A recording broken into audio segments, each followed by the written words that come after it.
Peter, recovered alcoholic. Grateful to be alive and sober and part of a sacred place called Alcoholics Anonymous. And thank the group for having me and Sheldon for the service as well. June 23rd, 1988 is when the loving God separated me from alcohol. I'm very grateful for this gift of sobriety. Very grateful to have a sponsor. My sponsor today made 57 years sober. It's Bob Uzana. I taught him everything he knows. It was great to have a chat with him, and it's really interesting. There was me, there was him, and 3 guys he sponsors and 2 friends, and we all had this AFib, high blood. It was like the walking wounded for about 3 months, and thank the good Lord we're all on the other side of that, so that's good news. Amen. But I'm very grateful. My home group is No Problems, Just Solutions in Boca Raton, Florida. Give us a visit. We're Wednesday night at 7:30. It's just a cool place to be. It's got a buzz in a room like this place on a Tuesday. So very grateful. My wife and I share that home group, and I'm currently sponsoring a dozen men. As I said, I do have a sponsor, and most of those guys have sponsees as well. So it's just a wonderful way of living. And I'll tell you 2 quick stories before we get into my assignment at Step 10. But this time of year, there's a lot of stuff that goes on, a lot of pushing and pulling. Who are we going to go visit? Who are we going to insult if we don't visit? What am I going to buy? And it's pretty much insanity. And that's the part of the holiday I really don't like. I love spending time with friends, but I don't like the running around and spending $4 million to go up north to see some family. You spend all that money for tickets, hotel, and a room to have dinner. I mean, it's horrible. And sit at a table. No one really likes each other either. It's just. I really enjoy my wife and I celebrating Christmas. We put up a tree the other day and did all the decorating, and I enjoy that. I love going to Mass this time of year. There's something very special about it, and safe. It's warm and fuzzy for me. And it makes me clear on what my purpose in life is, to please God, and how I got here is because of His mercy. And it's a special time. And I say that because I remember being in the streets at this time of year, and walking in the streets and peeking in windows of houses, and they had the Christmas tree lit, and it seemed to be from outside that people were having a good time inside. And there was one particular time I was walking through the streets about to jump the turnstile to get on the train, and my family was just a few blocks away. I'm wondering how did my life get to this point? Because I'm headed to the Lower East Side of Manhattan, Alphabet City, and do the whole jitterbug down there, and God knows what's going to happen. And it was cold. It was desperation. It wasn't warm. It was survival. Do anything I had to do to get a drink, to get money to get a drink. And when I was into the non-conference approved dry goods, narcotics, some of us know what that's like when you need to get straightened out. And I don't do that anymore. And it isn't because I'm in any kind of special AA. I'm not that good. I didn't have a college education, but God is that great. I've said that from a million podiums. So it's real special. And the thing about this power called God, I shared last week. I think I shared last week about participating and cooperating with God. Participate and cooperate, then we cultivate. And the participation, cooperating, is sometimes we're praying for something and we get it and God delivers. It's a good thing. Or something unexpected happens, a series of coincidences. Sometimes something happens like in a serendipitous way. You say, oh my God, this is God, this is so great. God's miracle, God's power, I'm so grateful. And a week goes by and we forget. I forget what just happened. And I'm back to running the show and in the grind again and waiting for something good to happen. And when it doesn't, I'm really angry and restless and discontented. And what I need to do is when that stuff happens is immediately thank God and go talk about it. And my ears should be listening for the next thing God has for me. Because God's always speaking, He's always moving, He's always pushing, using people, placing things to get my attention. He's always speaking to us. Who else is He going to talk to? And so if I put my ear to the ground, figuratively speaking, and listen for God, it'd be interesting how often I'm doing the right thing, the next right thing, because I'm paying attention to God or the soul. So I need to participate in that. I need to cooperate. And what that means is sometimes God will say, ask that question. And I'm embarrassed to ask the question. I ask the question and this big door opens up. Or maybe God will say, I need you to go to this meeting and not your favorite meeting. And well, why am I getting pulled to do that? And there I am, and I realize why I'm there. I'm so glad I listen. I need to cooperate. This isn't about me running my life. Step 3 told me, get out of the way. I'm doing this workshop on Zoom about the Beatitudes, and I remember years ago I had a sponsor, Mark H., who turned me on to that. Talked about golden keying stuff, and it was new to me. And I'm digging up some old notes and some new work I'm doing. It's just incredible how over and over and over again, one of the themes that run through all of that is, it's not my life to run. And I need to go before God broken and flawed and understanding that to get direction, to do, if you will, the next right thing. Because if I'm going there with me and my intentions and motives, I'm never going to hear anything. It's just checking a box. And so I try to cooperate when God says, make that phone call. Many, many times in meditation over the years, sitting in another meditation in another morning, and for some reason, someone's face comes to me, thinking about Joe or Bill. And so what I've learned to do is give them a call, not a text message, but give them a call. And it's either so great to hear from you, or I'm so glad you called, I'm a little jammed up. It's been a while since we spoke. And so we connect that dot. Now, nothing may come out of that, but I'm showing God I'm cooperating with him. And it opens me up to more cooperation that I need to cultivate. And that is to get around people who are believers, get around people who are talking about God, get around people who are attending those services along with Alcoholics Anonymous, and never be afraid to talk to a newcomer about God. I don't know where we got that one from. You're scared a newcomer is not ready for God, or she's not ready for God. Nonsense. If one of us, God forbid, if I got wheeled into an emergency room with a life-threatening wound, I don't care if the doctor causes some pain, just save my life.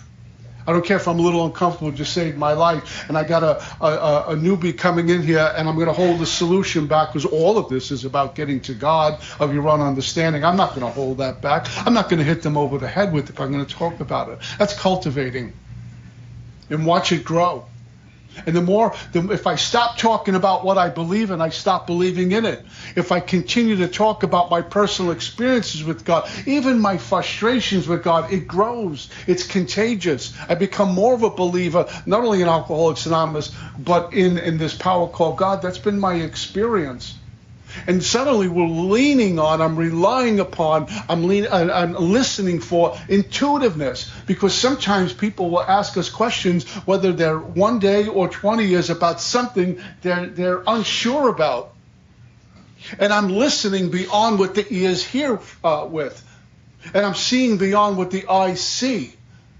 I'm in tune with this soul, and suddenly my answer is the right one. The answer speaks to their soul, not to their mind. It's soul meeting soul. We'll hear it in Alcoholics Anonymous very often. Someone will get up here to make a coin, and they'll say, I remember when I was new and I spoke to Joe and he said something that changed my life. That's what I'm talking about. Yeah. With all the chatter, there's always those little pearls. Well, where's that coming from? As I said, I'm not that good, but God is that great. To participate and cooperate. I was speaking in Tennessee. It was maybe a year ago. And I still do follow this pastor who's at his Murfreesboro, Tennessee. And I stumbled upon him. I don't know how. Maybe my wife turned me on to him. I'm not really sure. But I started listening to him, and he spoke to my soul.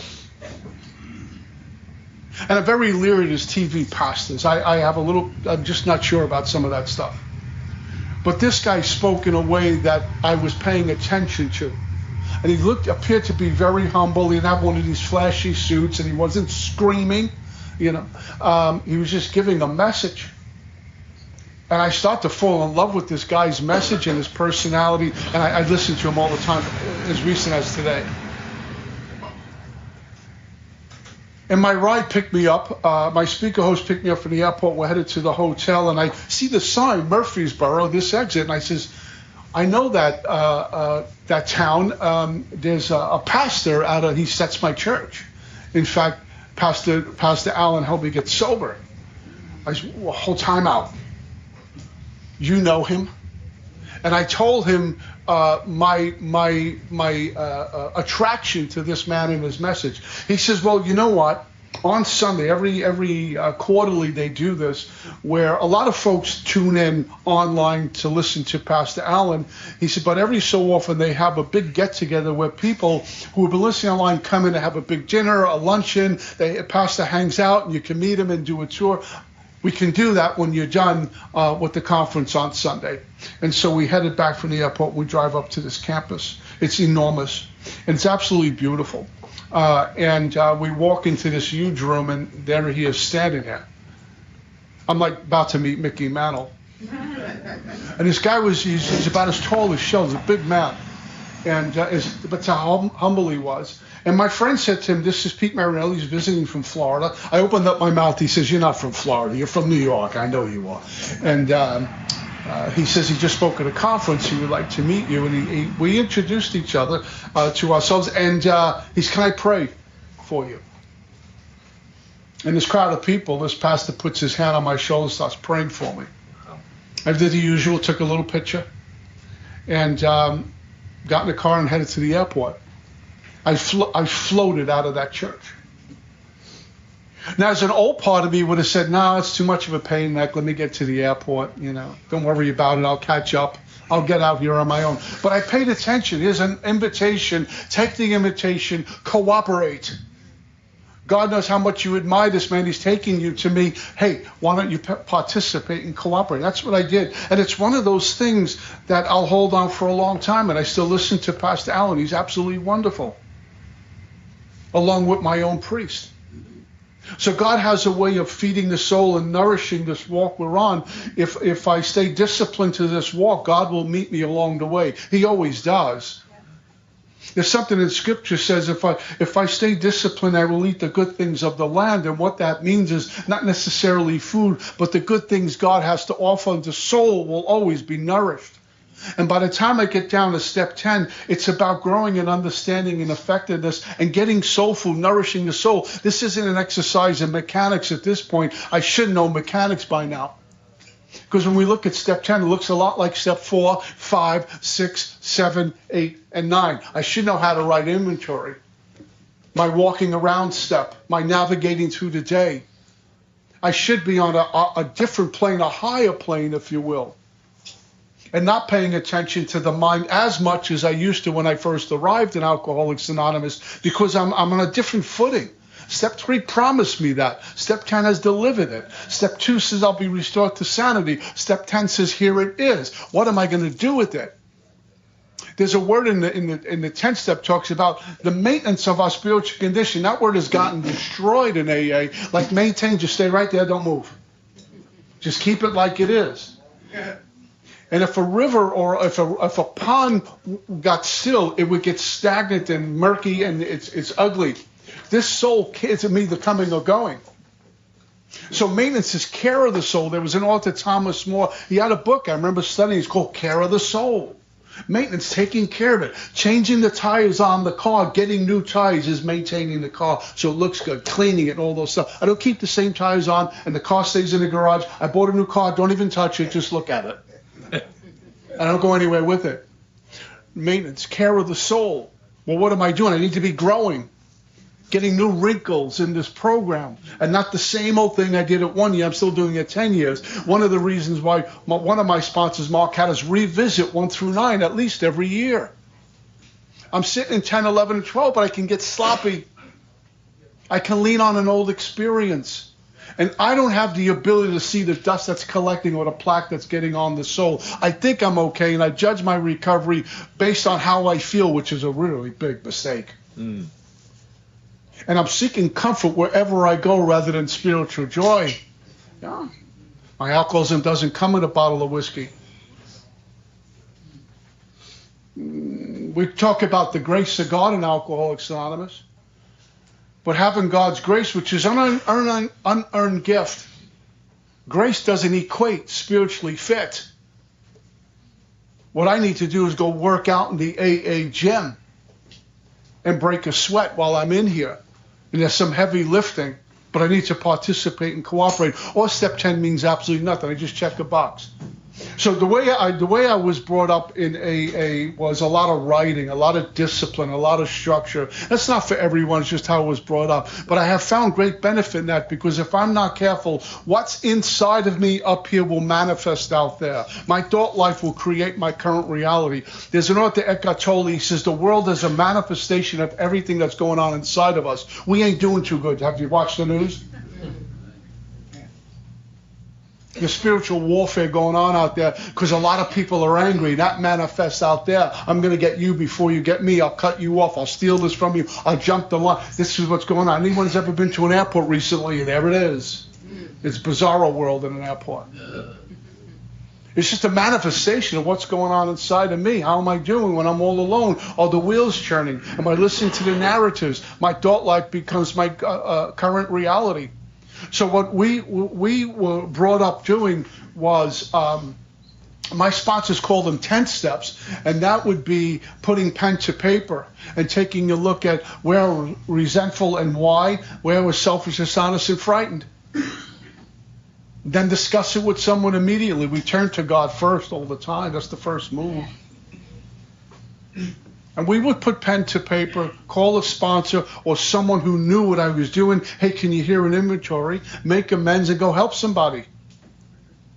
And sometimes it just trickles down to turning into God. I turn in order to go out, and then it's gone. I'm going to help somebody and get out of my own way. A number of years ago, I was down here just a short time. Marion had followed me down here, and we were working together, which I really thought was the coolest thing in the world.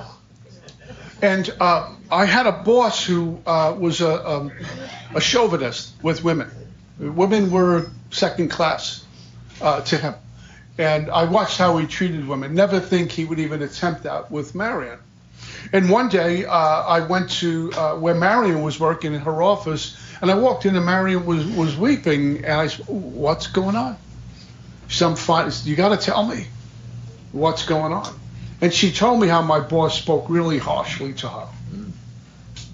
And in 1 second, I thought that was like Robert De Niro. In 1 second. And I said to myself, two things are going to happen. I'm going to lose my job in about a half hour. Pardon me. What's going on in my head? I just hope I don't go to jail. And I got in the car and I'm ready to go. Vengeance is mine.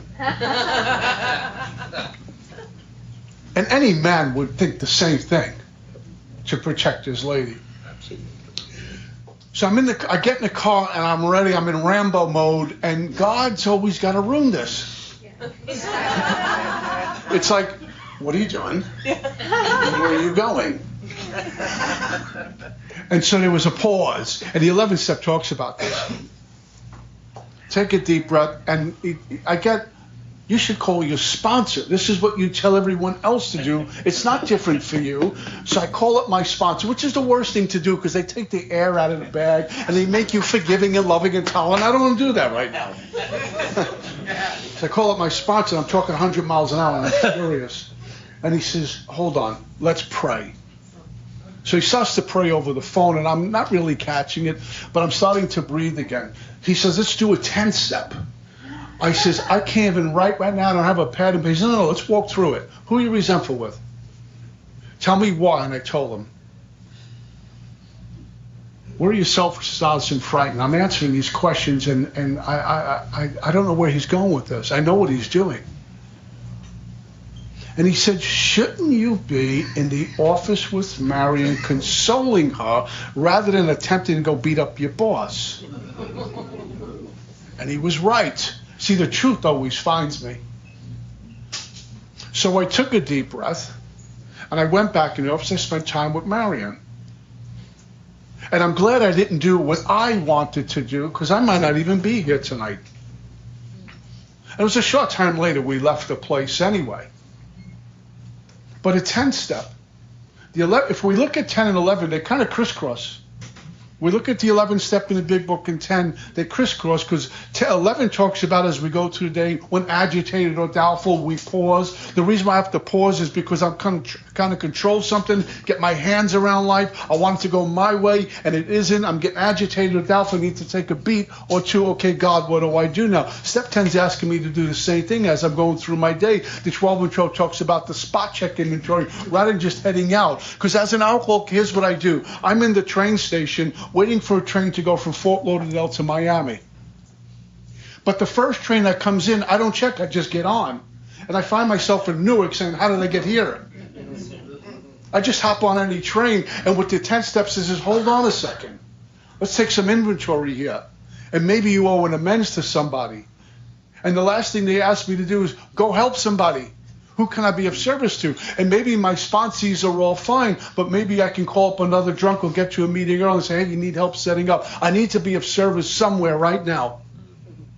So I start making phone calls. It always gets me out of my own way, gets me out of that lane where trouble and difficulty and a malady is showing up again because I'm running my life. I can't get into this world of the Spirit, Step 10 talks about, if I'm not working on amends. We talked about this last week. Am I current with amends? Do I have a bunch of amends out there that I could be making without causing more harm in so doing, but I've just gotten lazy and I'll get to it next week?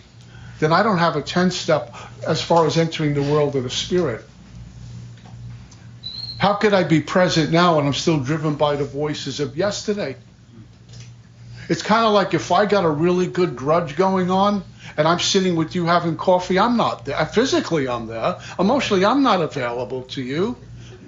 It's brewing in the frying pan right now about what I'm angry about yesterday, an hour ago, a month ago.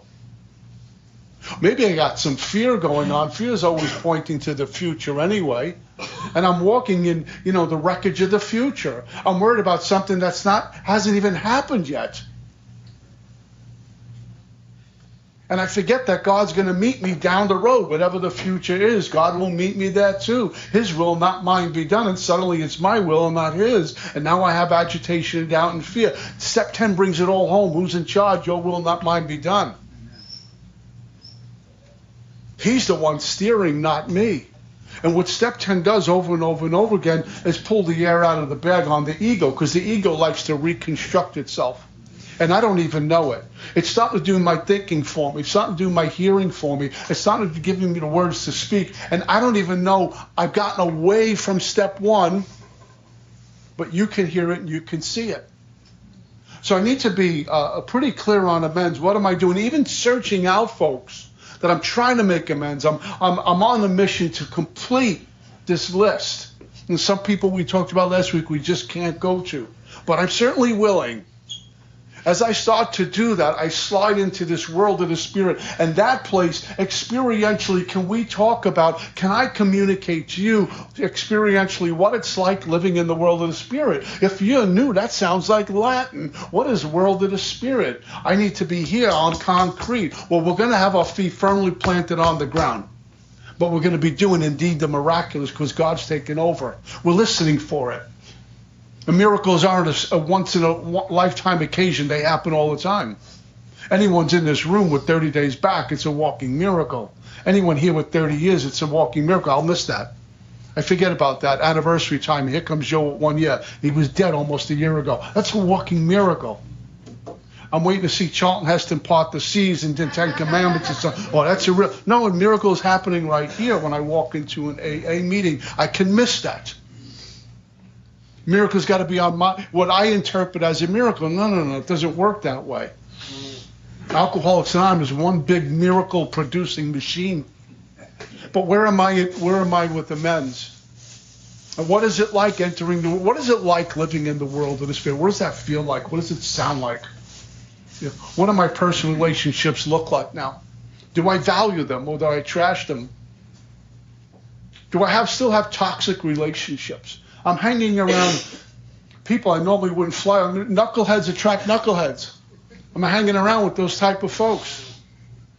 Looking for the newcomer girl, maybe we can get a date tonight, those type of guys. Or still running to the casino every 15 minutes and then walking into AA like they're really, hip and cool. And that doesn't work that way. I don't want to be around that. You need help, I'll help you, but I'm not hanging out with you. Entering the world of the Spirit, I travel light. I'm not going to be around that. It's interesting when I'm in there because 1 and 1 doesn't equal 2 in the world of the Spirit. To the thinking mind, none of it makes sense. It's not logical. AA is not a logical place. AA doesn't make sense. Based on, I'm not the worst guy out there. I certainly wasn't a violent drunk. But based on what I did out there and the life I led, I should not be leading this series. I shouldn't even be sober. I got an idea where I ought to be. And God's mercy says, no, I got work for you to do. I'm going to fix you up. Just take care of my kids while you're doing it. Entering the world of Spirit, up is down, down is up, left is right, right is left. After a while, it's just what God wants. In the third step, it talked about a God as we understood him. Yeah? My conception of God at that moment. Great outdoors, good old direction, group of drunks, Jesus, Buddha, Allah, whatever it is. They don't care. But it doesn't mean I'll ever understand God. Because as soon as I think I understand God, I just lost my God. My God got really small.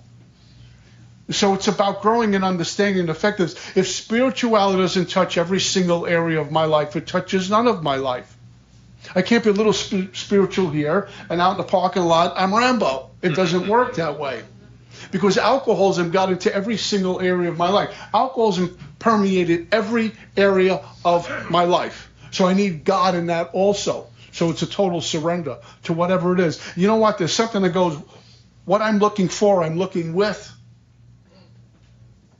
That one day we wake up and realize God's closer than my own breath. He was always with me. When I was under a bridge in an abandoned building, God was with me. I was just sound asleep to him until I get desperate enough and willing enough to participate and cooperate. Suddenly, I find God. And I'm, God, please get me out of this one. And we walk into a treatment center. We walk into a detox. We just walk into AA. And suddenly we're made teachable. I don't make myself teachable. I don't have to, I'm not that good, but God is that great. We're made teachable. I used to think for a long time that I would say it, and I meant it. I surrendered on June 23rd, 1980. I meant that from my heart. But the truth is true until we discover a new truth. I was surrendered. I don't have the ability to say, okay, God, I'm giving it up. Now, if that's your walk, that's fabulous. It's not mine. I'm in the back of an abandoned building. I don't know the next thing I'm going to do other than I need money to straighten out. I got to get a drink in me. And God suddenly shows up in a moment of desperation when the desperation screams a little louder than the ego, and I'm listening. I don't realize I'm listening to this power. But he created an environment, continues to do that for me, creates an environment to get my attention, and my mind will sometimes view the environment as punitive.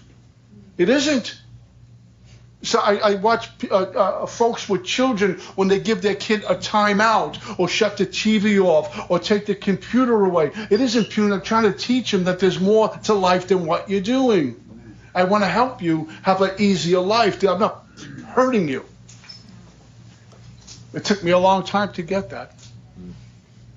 So I can tell you, I've been very active. All my sponsors, from my first sponsor, his name was Tony, to Mark, to Mickey, to Don, to Gary, all of my current sponsor, all of them were 10 and 11 guys. And all of them like to run through the steps often, except for my first one. They would tell, what's going on with 10 and 11? What kind of books you're reading? What kind of books you're working with? What's your prayer life? What's your meditation life like? What's that look like? Mark used to talk about, are you current? I didn't know what that meant. Current. No outstanding amends. And here's my current practice. Not what I did yesterday. Not what I did last month. Not what I did last year. Here's what I'm doing as recent as this morning. I prayed, read 20 minutes of meditation, listened to a couple of things, got ready, and went to work. What'd you do last night? I prayed, I meditated, wrote some inventory, did some closing readings, got into bed, went to sleep. What'd you do during the day? Made a few phone calls to drunks, attended a meeting, helped some people. I had a pretty good day. Oh, and there was work, watching some TV and having breakfast, lunch, and dinner. It's just part of the package. The big things were I reached out to God in a lot of different ways. I'm going to have a good day. I'm going to travel light. We live in a world of impermanence. We seem to live in a world that's really unfair at times. It's problematic. How the hell do I navigate through that, expecting the world to follow my rules? It's never going to happen. I'm delusional. So I need to walk with God. I need to have God lead, quite frankly. And I chop wood and carry water. And my sponsor always says, the farmer does the planting, God does the growing. A doctor performs the surgery, God does the healing. My job is to chop wood and carry water. And quite frankly, for me, it's doing all the work I'm supposed to do in and out of AA for one reason, God's glory, and I'm not looking for a spotlight or attention. I'll do it in the dark when no one's around. I'll do it in the light when no one's around. I don't care who's around. It's what I do. I don't do it to get attention. I don't do it to draw attention to myself. What I need to be doing is drawing attention to Him and showing Him off, not me off. And when I'm in the world of the Spirit, it's just what I do now. Scripture says, God resists the proud, assists the humble. This work will make me humble, and I will get a lot of assistance from God, even when I'm not asking. Because pride makes me really small. Humility will make me very big. I've been studying this piece of work out of Scripture about Moses, who was considered one of the meekest characters in the Bible. And that makes no sense. But in that meekness, he was powerful, he was strong. He cooperated and participated with God. And that's what I'm doing here. In step 10, if I was the mayor of AA, I know we read how it works at our meetings, and it's important information. But we read it so much, those of us who've been around, we don't even hear it anymore. It's, what do they call it, white noise. It's just in the background. We're checking our phone, getting coffee, and they're going through the 12 steps. We don't even hear it. And maybe a newcomer who's sitting here has no idea what you're talking about. Rarely have we seen a person fail. Where are they going with this? I need a drink.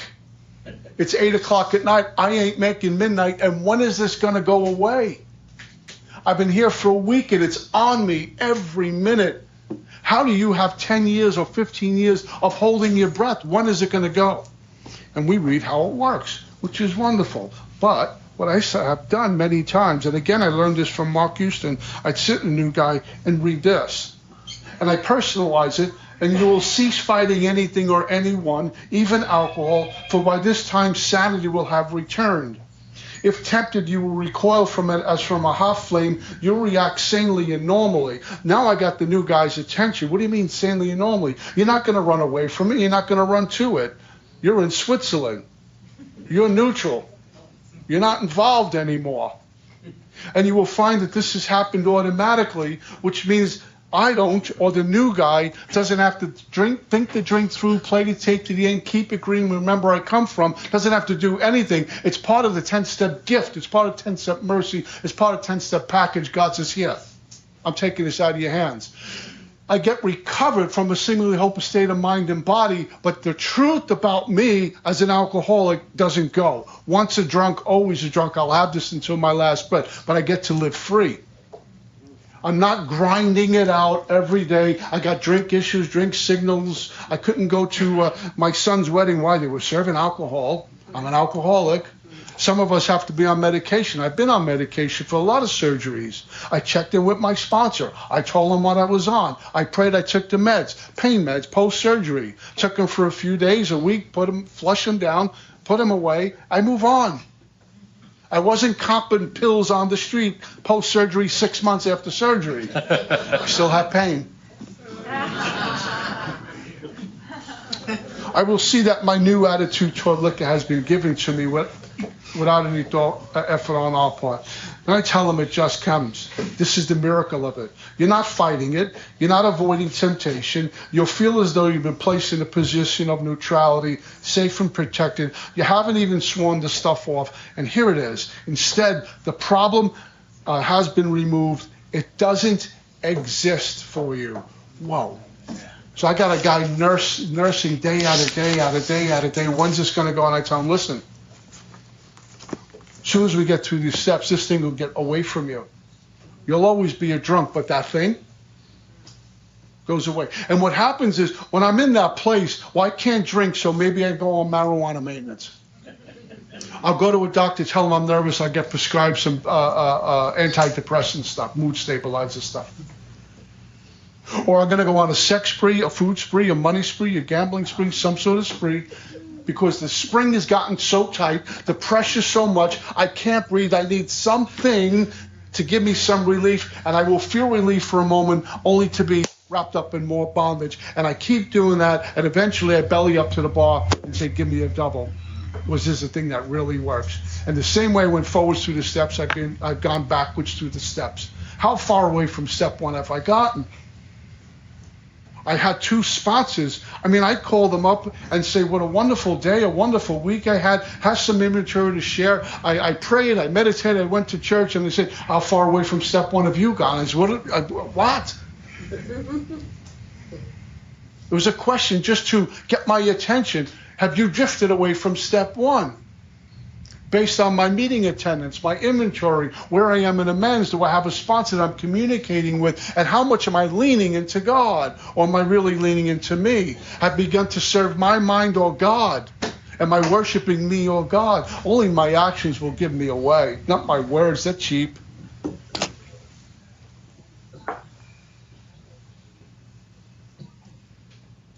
I get soul food when I come to AA. I get soul food when I pray and meditate. You know, we work out in the gym.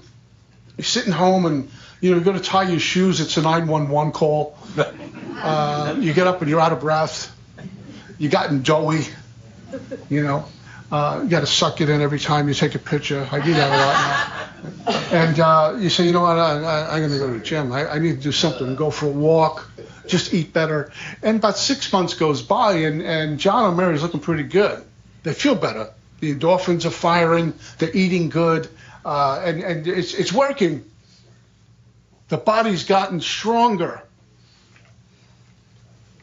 But we forgot about the soul. That's eternal. And I don't work out in AA and get a workout on the soul. It's anemic. It's doughy. Which means I'm running my life again. Prayer, meditation, communicating, participating, cultivating, cooperating with God all the time. Being of service to other people, writing some inventory, even if it's over nothing. I'm disciplined to a spiritual life now. That's a prayer. God disciplined me to a spiritual life. I'm of service to others. I watch my wife. A service to that servant's heart walks out the door that way. It's soul food. The soul worked out a good work. The soul did CrossFit today. I'm wondering how come I'm just walking lighter. I'm traveling light. I can't afford to travel heavy anymore. So that's my walk with step 10. The thing it also tells me is not to rest on my laurels, my accomplishments of yesterday. I complete my 9 for now. There might be more coming, and I'm traveling pretty light. We talk about entering the world of spirit. Usually I don't know I'm in there until I'm in there. And I'm realizing, hey, I'm viewing things and hearing things different. My life has changed. I'm traveling light. I believe in God, and I've entered the world of the spirit, and everyone knows me, and I know them. And the mind sneaks in, just a little opening, and says, you're good, chill.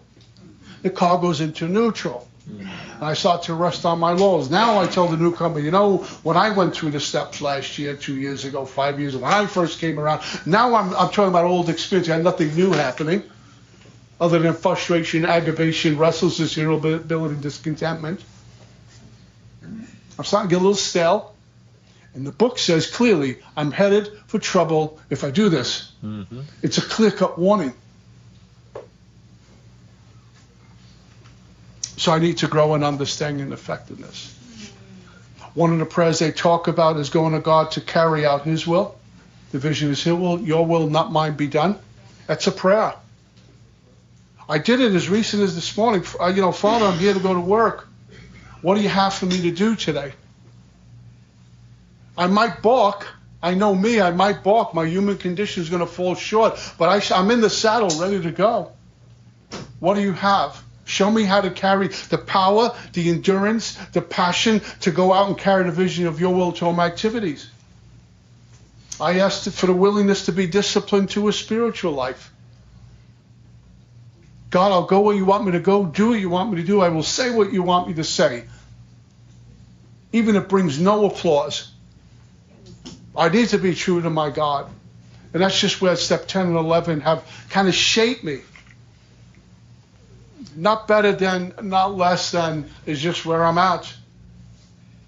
My sponsor always says he's not a model, nor is he an example of Alcoholics Anonymous. It's just his story. I say the same thing. You can disagree with me, that's cool. You can agree with me, that's cool. But if we got to find our walk, we're all heading up the same mountain, to the same God. We're just different routes, in different ways, in different clothes, in different colors. I don't have time to fight with you about you going the wrong way. You should do it this way. If you're struggling and you got 2 crosses on your back, drop one. Carry one. That's all you need to do. I'll tell you that. But you do your walk, I'll do mine. I'll see you at the top. And everything's absolutely cool. That's all I got. Peace.